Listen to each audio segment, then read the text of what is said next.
What is the difference between palliative care and hospice care? Well, I'm going to give you two different scenarios. One is the scenario that relates to funding, and the other is the scenario that relates to the kind of care and the timing of the care that we're talking about. So, when funding is considered, resources are considered, hospice care has a certain definition under Medicare guidelines. And what that means is there has to be certain conditions met for the person to qualify for those services. So hospice agencies provide support and services under those guidelines if their primary funding source is Medicare or another third-party payer. If, however, we're talking about hospice as an idea, classically, we're talking about life is ending, and this is the end of living. The person is no longer capable of living their life. It is ending. Systems are starting to shut down and be done. That's the transition from being alive to not being alive.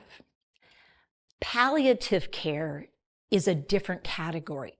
It's in a place where it can happen much sooner and much more completely. Historically, it was based on pain management, the managing of pain.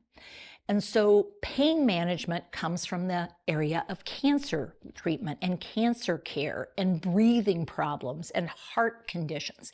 So when we talk about comfort there's some prescribed patterns. When we talk about dementia, once we acknowledge what I can't have is the life I used to have, this is a ever-changing dynamic scene.